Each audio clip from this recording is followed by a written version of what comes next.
اپنی مرضی کو نہیں چلانا چاہیے بلکہ اپنی مرضی کو اللہ کی مرضی میں فدا کرنا چاہیے۔ تو ذکر کا ایک درجہ ہے اللہ کے احکام کی تابعداری کرنا، اللہ کے حکم ماننا۔ دیکھو پہلی عورتوں کو اللہ رب العالمین نے جو ایمان نصیب فرمایا تھا اور ان کے تذکرے اللہ نے قرآن میں کیے، اللہ کے محبوب نے حدیث میں کیے، اور اسلام کی تاریخ میں ان کے نام بڑے روشن ہوئے۔ ان میں ایک خاتون ہے جن کا نام ہے حضرت ام سلیم رضی اللہ عنہا۔ ان کا ایک بیٹا تھا اور وہ بیٹا فوت ہو گیا۔ خاوند سفر سے واپس آیا، گھر پہنچا تو بیوی نے اپنے خاوند کو اس بات کا احساس نہیں دلایا کہ تیرا بیٹا فوت ہو گیا ہے۔ کیوں؟ اس لیے کہ وہ بیچارہ سفر سے آیا ہوا ہے، تھکا ہوا ہے، پریشان ہے۔ باپ نے پوچھا کہ بچے کے بارے میں کہ بیٹا کہاں ہے، تو آگے سے بیوی نے جواب دیا کہ بچہ سو گیا ہے، اور اس نے اپنے خاوند کی تابعداری کی، اس کو کھانا کھلایا، خوش رکھا اس کو۔ اور صبح جو ہوئی تو بیوی اپنے خاوند سے مخاطب ہو کر اس کو کہہ رہی ہے، کیا کہتی ہے؟ اگر کوئی شخص اپنی امانت کسی کے پاس رکھے اور وہ امانت جب واپس لینا چاہے تو کیا کرنا چاہیے؟ نے کہا اس امانت کو واپس دینا چاہیے۔ فرمایا پھر وہ جو اللہ نے بیٹے کی صورت میں جو امانت ہمیں دی تھی اللہ نے واپس کر دی ہے۔ دیکھیں گھر داری چلانے کے لیے کیسا خوبصورت انداز ہے یہ۔ نے کہا کیا مطلب؟ فرمایا وہ جو بیٹا اللہ نے ہمیں دیا تھا وہ واپس لے لیا اللہ نے، وہ اللہ کی امانت تھی، اللہ نے دیا، اللہ نے واپس کر دیا۔ تو ہمارے اطمینان کا اور ہمارے سکون کا جو بنیادی ذریعہ ہے نا وہ اللہ کے احکام کی تابعداری ہے، اللہ کی مرضی پہ اپنے آپ کو چلانا ہے۔ اور جن عورتوں نے اللہ کی مرضی پر اپنے آپ کو چلانے کی کوشش کی ہے اللہ نے ان کو سکون دیا ہے۔ سکون کا تعلق اطمینان کا تعلق بڑے خوبصورت بیڈ کے ساتھ نہیں ہے۔ دنیا کی ضرورت ہے ہماری، اللہ سے ہم نے مانگنی ہے یہ چیزیں، اللہ ہمیں اپنا گھر دے، اپنی اچھی چیزیں دے، لیکن ان کا تعلق اللہ نے سکون کے ساتھ نہیں رکھا ہوا۔ آپ نے دیکھا کہ کئی گھروں میں آسائش ساری موجود ہوتی ہیں لیکن پھر بھی زندگی میں اطمینان نہیں ہوتا، اور کئی گھر ایسے ہوتے ہیں جہاں پر آسائش زندگی کوئی نہیں ہوتی لیکن پرسکون زندگی ہوتی ہے۔ تو معلوم یہ ہوا کہ خوشیوں کا تعلق اور سکون کا تعلق وہ ہے اللہ کی یاد کے ساتھ۔ جو جتنا اللہ کو یاد کرے گی، جو جتنا اللہ کو یاد کرے گا اس کی زندگی میں سکون ہوگا، اور جو جتنا اللہ سے دور ہوگا اتنا پریشان ہوگا۔ ہم سب کو خوشیاں چاہیے، اطمینان چاہیے۔ تو اطمینان کے حصول کے لیے سب سے بنیادی چیز جو ہے وہ ہے اللہ کا ذکر، وہ ہے اللہ کی یاد، اور جو جتنا اللہ کو یاد کرے گا اتنا خوش ہوگا۔ میری بہنوں بچیوں میں آپ سے عرض کروں، خوشیاں اس گھر سے روٹ جاتی ہیں، خفا ہو جاتی ہیں اس گھر سے جس گھر میں اللہ کا ذکر نہیں ہے، اللہ کی یاد نہیں ہے، اللہ کی پکار نہیں ہے، اللہ کی محبت کے چرچے نہیں ہیں، اللہ کے محبوب کی عظمت کے چرچے نہیں ہیں۔ ان گھروں سے خوشیاں خفا ہو جاتی ہیں۔ خاوند گھر داخل ہوتا ہے لڑائیاں شروع ہو جاتی ہیں، بیٹا گھر داخل ہوتا ہے لڑائیاں شروع ہو جاتی ہیں، ساس بہو کی جھگڑے شروع ہو جاتے ہیں، نند جٹھانیوں کی لڑائیاں شروع ہو جاتی ہیں۔ یہ ساری چیزیں کیا ہیں؟ اس لیے کہ ان کے دل فارغ ہیں، یہ فارغ ہیں۔ اگر ان کے دل اللہ کی محبت سے سرشار ہوتے تو ان کو یہ موقع ہی نہ ہوتا، ہر ایک دوسرے کے حقوق کا خیال رکھتا، ہر ایک دوسرے کی عظمت کا خیال رکھتا، دوسرے کو عزت دیتا۔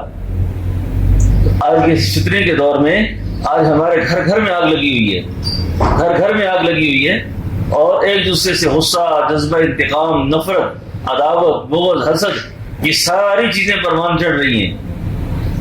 اب اللہ کی بندیوں کو کیا چاہیے، اللہ کے نیک بندوں کو کیا چاہیے کہ وہ اپنے گھر کے ماحول کو سنت کے مطابق لائیں۔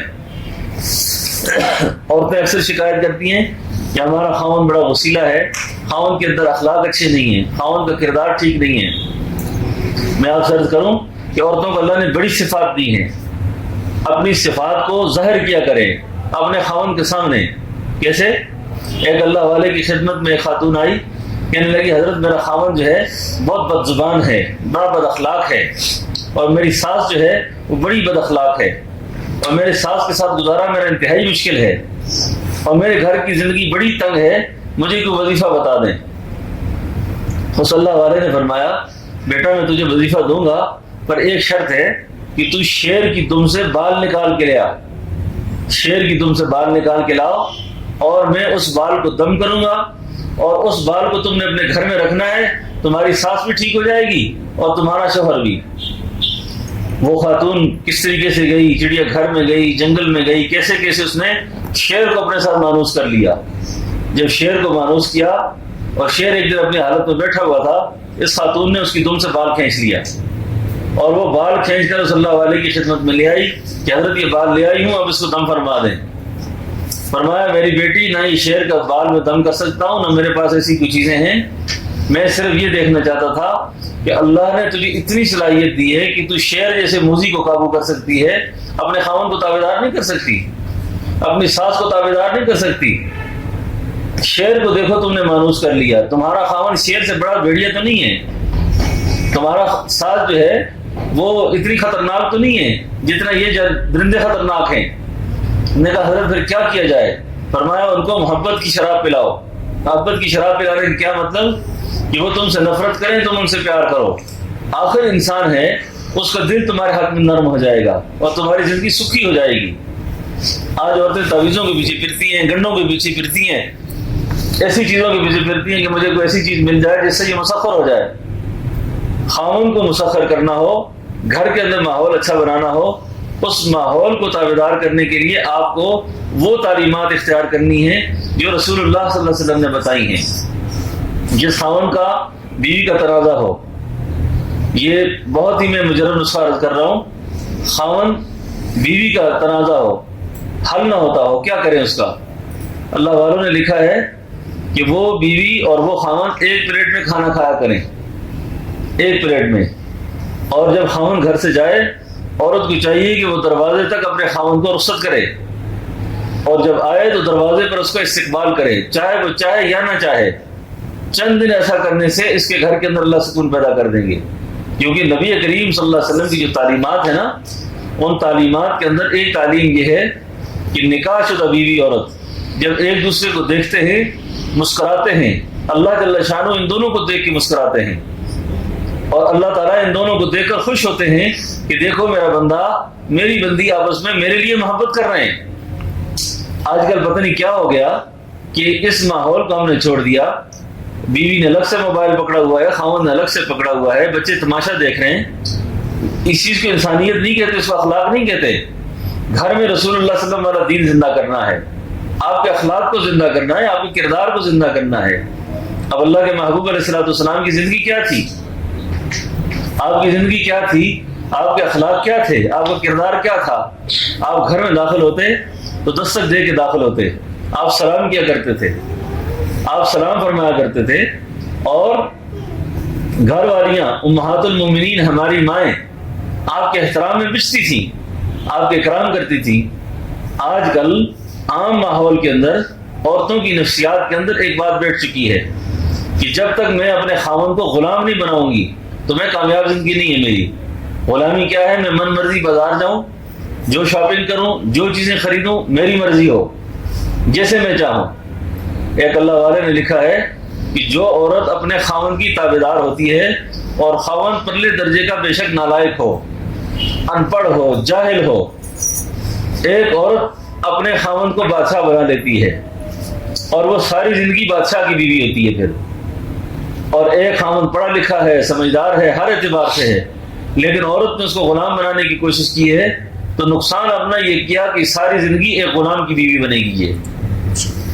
اب اگر آپ کو چاہیے کہ ہمارے خاوند بادشاہ بنے، ان کو عزت دیں، ان کو اکرام کریں۔ ایک بچی کی رخصتی ہو رہی ہے، شادی کا موقع ہے، رسول اللہ صلی اللہ علیہ وسلم کی خدمت میں آتی ہیں اور آ کے عرض کرتی ہیں یا نبی اللہ میری شادی ہونے لگی ہے، میری رخصتی ہونے لگی ہے، مجھے کوئی ایسا وظیفہ بتائیں، ایسا کوئی عمل بتائیں کہ تاکہ میں اپنے خاوند کو خوش رکھ سکوں، اپنے گھر کو آباد کر سکوں۔ تو اللہ کے محبوب علیہ السلام نے فرمایا کہ تو خاوند کو خوش رکھنا چاہتی ہے، خاوند کا حق ادا کرنا چاہتی ہے؟ کہ جی یا نبی اللہ حق ادا کرنا چاہتی ہوں۔ فرمایا خاوند کا حق تو یہ ہے اگر اس بیماری کی وجہ سے اس کے جسم میں خون پیپ پڑ جائے اور تجھے زبان سے چاٹ کے صاف کرنا پڑے تو اپنے خاوند کا حق ادا نہیں کر سکتی، یہ تیرے خاوند کا حق ہے تجھ پر۔ آپ حیران ہوں گی کہ یہ مسئلے جو میں آپ سے بیان کر رہا ہوں، میں مردوں کے اندر جب بیان کرتا ہوں تو ان میں عورتوں کے مسائل بیان کرتا ہوں، لیکن آپ سنجیدگی سے میری اس بات کو لینے کی کوشش کریں، آپ یقین کریں آپ کا گھر جنت بن جائے گا، آپ کے گھر میں خوشیاں ڈیرے لگا دیں گی۔ آج کیا زندگی ہے میاں بیوی دو ماں باپ بیٹھے ہوتے ہیں چھوٹے چھوٹے بچوں کے ساتھ ایک دوسرے کو گالیاں دیتے ہیں، لڑائیاں کرتے ہیں، بد اخلاقیاں کرتے ہیں، جی یہ کوئی زندگی ہے؟ اس کو زندگی نہیں کہتے۔ زندگی یہ ہے کہ جس کا مقدر آپ کے ساتھ اللہ نے جوڑ دیا ہے اس مقدر پر آپ راضی رہیں۔ اب عورتوں سے پوچھو کیا حال ہے، چھوڑو کیا حال ہے، میرے مقدر ہی برا ہے، میری زندگی تباہ ہو گئی ساری، ایک دن میں نے سکون کا نہیں دیکھا۔ آپ میری بچیوں میری بہنوں میں آپ سے ایک بات عرض کروں، کسی بیوہ عورت کے پاس بیٹھ کر دیکھو کہ بیوی کی زندگی کتنی مشکل ہے، کسی مطلقہ کے پاس بیٹھ کر دیکھو کہ خاوند کے بغیر وہ کیسے زندگی گزار رہی ہے، اور آج یہ خاوند کی ناشکریاں کر رہی ہیں، خاوند سے لڑائیاں کر رہی ہیں۔ گھر داخل ہو اس کو پتہ نہیں میکینک بنایا ہوا ہے، اس کو الیکٹریشین بنایا ہوا ہے، اس کو پلمبر بنایا ہوا ہے، دنیا جہان کی خدمتیں اس کے ذمہ لگائی ہوئی ہیں۔ یہ ساری چیزیں خاوند کی ذمہ داری ہیں، لیکن آپ گھر آئے اس کو پانی پلاؤ، اس کو بٹھاؤ، اس کے ساتھ اکرام سے بات کرو، بڑے سے بڑے سخت سے سخت آدمی آپ کا تابعدار ہو جائے گا، سخت سے سخت آدمی تابعدار ہو جائے گا۔ تو یہ زندگی رسول اللہ صلی اللہ علیہ وسلم دے کر گئے ہیں، یہ زندگی دے کر گئے ہیں۔ اور آپ یقین کریں کہ ہمارے جاننے والوں میں ہمارے مدرسے سے پڑھی ہوئی ایک بچی، اس مدرسے میں میرا بہت عرصے سے درس ہوتا ہے، بیان ہوتا ہے، اس بچی نے مجھے خود یہ قصہ کیا کہ جس وقت خاوند سے اس کی شادی ہوئی نا، وہ نماز نہیں پڑھتا تھا، نماز، اور وہ بڑا بے نماز تھا۔ اور یہ لڑکی جب اس گھر میں گئی، اس نے اپنے خاوند سے پہلے دن سوال کیا نماز کے وقت میں کہ یہ بستی مسلمانوں کی ہے؟ یہ انہوں نے کہا ہاں مسلمانوں کی ہے۔ کہا پھر مسلمان تو نماز مسجد میں پڑھتے ہیں، آپ گھر میں کیا کرتے ہو نماز کے وقت؟ بڑی حکمت کے ساتھ، بڑی بصیرت کے ساتھ تبلیغی جماعت والے باقی لوگ اس نوجوان پر اتنی عرصہ محنت کرتے رہے، کوئی فائدہ نہیں ہوا۔ عورت کی ایک دن کی نصیحت اس کو ہمیشہ کے لیے نمازی بنا گئی، دیندار بنا گئی اس کو۔ اس لیے آپ حکمت کے ساتھ، دانائی کے ساتھ، بصیرت کے ساتھ خود اپنی زندگی میں بھی اور اپنی بچیوں کی زندگی میں بھی تابعداری کا فن سکھائیں، جھکنے کا فن سکھائیں، نیچا ہونے کا فن سکھائیں۔ اور اللہ رب العالمین کے فیصلے ہیں کہ جو اللہ کی رضا کے لیے جھک جاتا ہے اللہ اس کو بلند کر دیتے ہیں، اللہ اس کو عزتیں دیتے ہیں، اللہ اس کو سکون دیتے ہیں، اللہ اس کو خوشیاں دیتے ہیں۔ اس لیے اللہ کی رضا کے لیے جھکنا سیکھیں، اللہ کی رضا کے لیے مٹنا سیکھیں، اللہ کی رضا کے لیے اپنے آپ کو فدا کرنا سیکھیں۔ اور میری بچیوں بہنوں میں آپ سے ایک بات عرض کروں، ایک جملہ ایسا ہے، ایک بات ایسی ہے، آپ حق پر ہیں، آپ کی ساس بھی ٹھیک نہیں، آپ کا خاوند بھی ٹھیک نہیں، دیور بھی ٹھیک نہیں، جٹھانیاں نندے سب غلط ہیں آپ کی، میں سمجھ گیا وہ ساری بات کو، لیکن آپ تنہائی میں بیٹھ کر دل میں یہ کہتی ہیں کہ یا اللہ میں تیری رضا کے لیے ان سب کو معاف کرتی ہوں، میں تیری رضا کے لیے ان کو سب کو معاف کرتی ہوں۔ یہ جملہ ایسا ہے نا تیری رضا والا، سبحان اللہ، اس عورت کا مقام اتنا ہو جاتا ہے کہ اس پہ فرشتے بھی رش کرتے ہیں، پھر اس پہ فرشتے رش کرتے ہیں، اس کو کہتے ہیں رش کے ملکوت، اللہ کی مخلوق اس پہ رش کرتی ہے کہ یا اللہ یہ کیا صفات ہیں اس خاتون کے اندر، کیا درد اللہ نے تو اپنی محبت کا دیا ہوا ہے اس کو تو نے۔ تو اس لیے دیکھو زندگی کتنی ہے، کسی کی 30 گزر گئی، 40 گزر گئی، 50 گزر گئی، کتنی زندگی باقی ہے۔ اب یہ زندگی ہماری جھگڑوں میں گزر جائیں، اختلافوں میں گزر جائیں، نفرتوں میں گزر جائیں تو کیا زندگی ہے یہ؟ تو اپنی زندگی کا رخ بدلنا ہے۔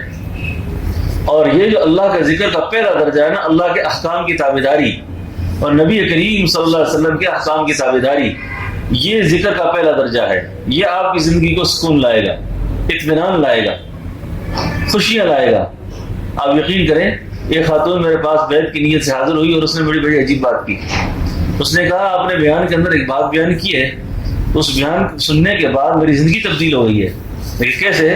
اس نے کہا 12 سال میری شادی کو ہو گئے، 12 سال شادی کے دوران میں نے اپنے خاوند کے جتنے رشتے دار تھے ان کو اپنے گھر سے بڑے طریقے سے کاٹا، کسی پہ جادو کا الزام لگایا، کسی پہ مخالفت کا، کسی پہ کس کا۔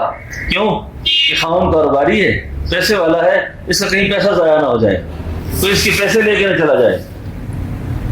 تو آپ نے یہ حدیث بیان فرمائی کہ نبی کریم صلی اللہ علیہ وسلم نے فرمایا جس گھر میں مہمان آ جائے اور گھر کی عورت خوشی سے اس کے لیے کھانا بنائے، اس دن یا 40 دن تک اس عورت کا کوئی گناہ نہیں لکھا جاتا۔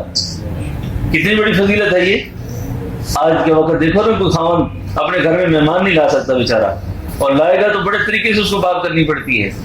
تو یہ جذبے آپ نے اپنے اندر پیدا کرنے ہیں اور یہ چیزیں اپنے اندر پیدا کرنی ہیں اور ان چیزوں کی تعلیم دینی ہے کہ آگے لوگوں کے اندر ایسی بچیوں کے اندر ایسی انسانیت پیدا ہو، ایسے اخلاق پیدا ہوں، ایسا کردار پیدا ہو. اور یہ صفات ہے، اس کا تعلق ہے تزکیہ سے، اس کو تزکیہ کہتے ہیں. اب اگلی بات میں عرض کرنے لگا ہوں جس کا تعلق ہے تصفیہ سے، یعنی صفائی سے، باطن کی صفائی. وہ ہے اللہ کے ذکر سے. جتنا آپ اللہ کو یاد کریں گی اتنا آپ اللہ کے قریب ہوتی جائیں گی، اور جتنا اللہ سے دور ہوں گی، ذکر نہیں کریں گی، تلاوت نہیں کریں گی، اعمال نہیں کریں گی، اس قدر آپ پریشان ہو جائیں گی. تو ایک وظیفہ میں سب کو عرض کر رہا ہوں، اس کو بہت پابندی سے کریں. لا الہ الا اللہ، لا الہ دل کی زبان میں پڑھیں، جیسے میں پڑھ رہا ہوں میرے ساتھ پڑھیں، دل میں آواز نہ آئے آپ کی. لا الہ الا اللہ، لا الہ الا اللہ، لا الہ الا اللہ. یہ کم از کم لا الہ الا اللہ کی ایک تسبیح صبح کو، اور اس کے ساتھ ایک تسبیح اور ملائیں، الا اللہ الا اللہ الا اللہ. اس کے ساتھ ایک تسبیح ملائیں، اللہ اللہ اللہ اللہ. یہ 1 سے لے کے 500 دفعہ تک آپ اس کو لے جائیں، اور اتنی آواز سے پڑھیں کہ اپنے کان سنیں آپ کے. اور اس کے بعد تھوڑی دیر کے لیے آنکھیں بند کر کے دل میں تصور کر کے دل میں اللہ اللہ اللہ، جیسے کوئی پریشان حال فریادی پکارتا ہے نا اللہ کو، ایسے پکاریں آپ. آپ کے سارے مسئلے اللہ تعالیٰ حل فرما دیں گے، سارے مسئلے اللہ حل کر دیں گے. آپ نے اس کا اہتمام کرنا ہے. درود شریف کی ایک تسبیح، استغفار کی تسبیح، اور قرآن کریم کی تلاوت تھوڑی بہت، 3 پاؤ، 1 پاؤ، آدھا پارا، جتنا ہو سکے تدبر کے ساتھ، دھیان کے ساتھ. سورہ یاسین شریف کا پڑھنا، سورہ کاف کی تلاوت کرنا، اس کو اپنے معمول میں رکھیں، اس کو اپنے معمول میں رکھیں. اپنے جوان بچوں کو، خامن کو یہ تاکید کریں کہ وہ نمازیں جا کے مسجد میں پڑھا کریں، اور خود اپنے گھر میں اول وقت میں نماز پڑھ لیا کریں، اور طہارت کا بہت خیال رکھیں. اور جن بچیوں کی شادیاں نہیں ہوئی نا اور ان کے پاس یہ موبائل پکڑے ہوئے ہیں، میں تو سمجھتا ہوں کہ آپ محسوس اگر نہ کریں تو جس عورت کے پاس یہ آج کل یہ نیٹ والے موبائل ہیں نا، اور اس کے اندر اس کی نظر محفوظ نہیں ہے، اس کا ایمان نہیں بچ سکتا کبھی بھی. اس کی یہ جو انزائٹی ہے نا، ٹینشن ہے، کبھی ختم نہیں ہو سکتی، کیونکہ وہ جو کچھ اس میں دیکھتی ہے نا اس کا عکس اس کے دماغ میں گھسا ہوتا ہے. عام طور پہ جیسے مردوں کی نظروں کی حفاظت کا مسئلہ ہے نا، اسی طرح عورتوں کے لیے بھی ہے. عورتیں بھی اپنے شرم حیا کا خیال رکھیں، اپنے پردے کا خیال رکھیں. جہاں سے فتنے کا خوف ہو، کسی ایسے مرد کے ساتھ کبھی گفتگو نہ کریں. بازار میں جائیں، 2 4 10 روپے چھڑانے کے لیے ایسے منہ بنا بنا کے باتیں کرتی ہیں عورتیں کہ وہ دکاندار جو ہوتا ہے بالکل للچائی نگاہوں سے دیکھتا ہے، حرام نگاہوں سے دیکھتا ہے. اس سے اپنی جان بچانی چاہیے کہ آپ کی وجہ سے کسی کا ایمان خراب نہ ہو. اللہ اپنے محبوب علیہ السلام کی بیویوں کو کہہ رہے ہیں کہ جب آپ گفتگو کیا کریں تو گفتگو کے اندر ضرور سے زیادہ گفتگو نہ کریں پہلے، اور جتنی گفتگو کرنی ہے اس کو پہلے سوچ لیا کریں. اگر کوئی لین دین کسی سے کرنا ہے، کچھ بات کرنی ہے، تو اتنی کریں جتنی ضرورت ہے آپ کی. آپ سمجھ رہے ہیں نا؟ تو یہ ساری چیزیں دین ہیں، ان چیزوں کو سیکھنے کی کوشش کرنی ہے. تو اللہ رب العالمین سے دعا ہے کہ اللہ پاک آپ کی اس گفتگو جو میں نے کی یہ قبول فرمائے. اور ماشاء اللہ آپ جو مدرسے کی طالبات ہیں، اور مدرسہ ماشاء اللہ اللہ تعالیٰ نے توفیق نصیب فرمائی ہماری اس بہن کو جنہوں نے یہ مدرسہ یہاں قائم کیا ہوا ہے، اور خود بھی ماشاء اللہ اسلام آباد میں پڑھ رہی ہیں. اللہ تعالیٰ ان کو دونوں جہاں اچھے فرمائے اور ان کو کامیاب فرمائے، اور اس ادارے کو جو ہماری بچی بہن چلا رہی ہیں اللہ تعالیٰ ان کو بھی جزائے خیر نصیب فرمائے. اور باقی آپ سب حضرات کو ان کا معاون بن کر اس کام کو پھیلانے کی اللہ توفیق نصیب فرمائے. دیکھو زندگی کا پتہ کوئی نہیں، اپنے حصے کا کام کرو، بس اپنے حصے کا کام کرو. بہت وقت گزر گیا ہمارا خواہشات پورے کرتے کرتے، آرزویں پوری کرتے کرتے، نہ کوئی آرزو پوری ہوئی، نہ کوئی خواہش مکمل ہوئی. زندگی کا وقت تیزی سے گزر رہا ہے. اب ہر عورت، ہر مرد اپنے آپ کو ذمہ دار سمجھ کر اپنے حلقہ احباب میں جہاں جہاں تک ہو سکے اصلاح کا کام کرے، لوگوں کی دینی تربیت کا کام کرے، ان کو اللہ کی طرف بلائے، ان کو اللہ کے محبوب کی طرف بلائے. تو اس کا بہت زیادہ اہتمام کرے. اور خاص طور پر عورتوں سے میں عرض کر رہا ہوں کہ طہارت کا بہت زیادہ خیال رکھا کرے. عورتوں کے کپڑے بیت الخلاء میں لٹکے رہتے ہیں. اللہ والوں نے لکھا ہے کہ بیت الخلاء میں عورت کو کپڑے نہیں لٹکانے چاہیے، بال نہیں لٹکانے چاہیے، اور بیت الخلاء کو ہمیشہ صاف ستھرا رکھنا چاہیے. آج کل پمپروں سے وہاں بیت الخلاء بھرے پڑے رہتے ہیں اور کہتے ہیں جی گھر میں جنات آ گئے، گھر میں فلاں چیز آ گئی ہے، فلاں چیز آ گئی ہے. تو یاد رکھیں گندگی پہ مچھر بھی آئیں گے، مکھیاں بھی آئیں گی، گندی چیزیں آئیں گی. اور گھر میں اگر پھول لگے ہوں گے، خوشبو ہوگی تو تتلی آئے گی اس پر، خوشی آئے گی اس پر. تو گھر کی طہارت جو ہے نا، پاکیزگی، اس کا بہت زیادہ خیال رکھا کریں. گھر کو صاف ستھرا رکھنے کا خیال رکھیں، بیت الخلاء بھی پاک رکھا کریں، اور اپنے کپڑے بیت الخلاء میں نہ رکھا کریں۔ اور کبھی بیت الخلاء میں کپڑا رہ جائے تو آداب بزرگوں نے لکھے ہیں کہ 36 گھنٹے تک اس کپڑے کو باہر رکھا جائے تاکہ اس سے شریر جنات کے اور شیاطین کے اثرات ختم ہو، اس کے بعد استعمال کیے جائیں۔ یعنی یہ چیزیں آداب زندگی میں ہیں۔ اور بیت الخلاء کے دروازے کو رات کو بند رکھا کریں، اور بیت الخلاء داخل ہوں تو بائیں پیر اندر رکھا کریں، باہر نکلیں تو سیدھا پیر نکالا کریں، اور وضو کے دوران مسواک کا اہتمام رکھیں، اور ناپاکی سے اپنے آپ کو دور رکھیں، نجاست گندگی سے اپنے آپ کو دور رکھیں، طہارت کا بہت زیادہ خیال رکھیں۔ اور جو عورتیں یہ چاہیں کہ ہمارے بچے تابعدار ہوں، خاوند تابعدار ہو، ان کو باوضو ہو کر آٹا گوندھ کر روٹی کھلایا کریں، بتانے کی ضرورت نہیں، لیکن آپ دیکھیں گے کہ اگر آپ باوضو ہیں اور طہارت کا خیال رکھتی ہیں تو بچوں کے مزاج میں اور گھر کے مزاج میں تبدیلی آنا شروع ہو جائے گی۔ تو امید یہ ہے کہ انشاءاللہ میری باتوں پر عمل کرنے کی کوشش کریں گی۔ 21 دفعہ بسم اللہ شریف پڑھ لیا کریں، 17 دفعہ یا لطیفو پڑھ لیا کریں۔ جس کا خاوند بد مزاج ہو، غصہ کرتا ہو، لڑائیاں کرتا ہو، جھگڑے کرتا ہو، 17 دفعہ یا لطیفو ہر نماز کے بعد پڑھ کر تصور میں اپنے خاوند پہ دم کر لیا کریں، سویا ہو تو کان پہ دم کر لیا کریں، اور حکمت بصیرت کے ساتھ نماز کی ترغیب دیا کریں، اور اپنے بیڈ روم کو نیٹ سے فحاشی والی فلموں سے پاک رکھیں، گندی چیزیں نہ دیکھا کریں، گندی چیزوں سے اپنے آپ کو بچائیں، اور اپنے بچوں کے ایمان کا خیال رکھیں۔ اللہ جل شانہ سے دعا ہے کہ میرے اس حاضری کو آنے کو قبول فرمائے، اور صاحب خانہ کو، اس گھر کو اللہ تعالیٰ برکتوں سے رکھے، عافیت سے رکھے، اللہ حاسدین سے اللہ محفوظ فرمائے، جادو نظر حسد سے محفوظ فرمائے، جنات اور شیاطین سے محفوظ فرمائے، اللہ اپنے خصوصی فضل متوجہ فرمائے۔ اور جب تک ہماری زندگی ہے اللہ رب العالمین ہم سب کو ایمان والی زندگی نصیب فرمائے، یقین والی زندگی نصیب فرمائے۔ تو یہ جو میں نے معمولات عرض کر دیے، ان معمولات کی پابندی رکھنی ہے، طہارت کا خیال رکھنا ہے، انشاءاللہ اللہ اپنے خاص فضل و کرم سے آپ پر اپنی مہربانی فرمائیں گے۔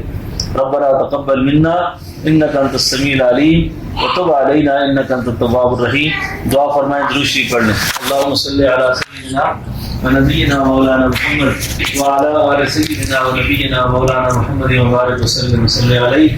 یا الہ العالمین ہم سب کی حاضری کو قبول فرما، یا میرے مردوں کی عورتوں کی حاضری کو قبول فرما، آج کے اجتماع کو قبول فرما، یا اللہ ہم سب کے گناہوں کو معاف فرما، اللہ ہماری خطاؤں سے درگزر فرما، اللہ ہم سب کی پریشانی دور فرما، اللہ ہم سب کی مشکلوں کو آسان فرما، ہماری تنگدستیاں دور فرما، اللہ ہمارے قرض مرض دور فرما، علت سے ذلت سے محفوظ فرما، بری موت سے، برے انجام سے محفوظ فرما، اے اللہ حادثاتی موت سے محفوظ فرما، خاتمہ بالخیر ایمان پہ فرما۔ جب تک ہماری زندگی باقی ہے اے اللہ ہم سب کو دین پہ زندہ رکھ، مرتے وقت ایمان نصیب فرما، یا اللہ اس وقت تک اپنے پاس نہ بلا جب تک تو ہم سے راضی نہ ہو جائے۔ اے اللہ ہمارے والدین، ہمارے عزیز و اقارب، بہن بھائی، احباب، متعلقین یہ دنیا سے رخصت ہو گئے، اے اللہ ان سب کی بخشش فرما۔ جو بیمار ہیں گھروں میں، اسپتالوں میں، اللہ سب کو شفا کاملہ نصیب فرما، یا اللہ سب کو شفا کاملہ نصیب فرما، یا اللہ سب کو شفا کاملہ نصیب فرما۔ یا اللہ جن ہماری بہنوں نے، بچیوں نے اور اس گھر میں جو انتظام کیے اس اجتماع کا اللہ کو قبول فرما، یا اللہ اس گھر کو خیر سے بھر دے، یا اللہ فتنوں سے اللہ محفوظ فرما دے، یا اللہ یا اللہ اطمینان سے بھر دے، یا اللہ نفرتوں سے، قدوتوں سے اللہ اس گھر کو محفوظ فرما دے، یا اللہ ان حضرات کی جان کی، مال کی، عزت کی، کاروبار کی حفاظت فرما۔ یا اللہ اپنے خاص فضل و کرم سے جب تک ہم زندہ ہیں ہم سب کو دین والی زندگی نصیب فرما، ایمان والی زندگی نصیب فرما۔ یا اللہ اس مدرسے کو انہوں نے بڑھانے کا فیصلہ کیا ہے، یا اللہ اس ادارے کو اور زیادہ قبولیت نصیب فرما، برکت نصیب فرما، پڑھنے پڑھانے والیوں کو اللہ اخلاص نصیب فرما، یا اللہ اخلاص نصیب فرما، دینداری نصیب فرما، تقوی نصیب فرما۔ یا اللہ ہم سب کی اس حاضری کو اور اس اجتماع کو قبولیت نصیب فرما، عافیت نصیب فرما۔ اے اللہ ہم سب سے راضی ہو جا، سب کے جائز ارمان جو دلوں میں ہیں اللہ تجھ تیرے علم میں ہے، سب کے جائز ارمان پورے فرما، سب کی جائز خواہشات پوری فرما۔ وصلی اللہ تعالی علی خیر خلقہ محمد وعلی آلہ واصحابہ واہل بیتہ اجمعین برحمتک یا ارحم الراحمین۔ السلام علیکم۔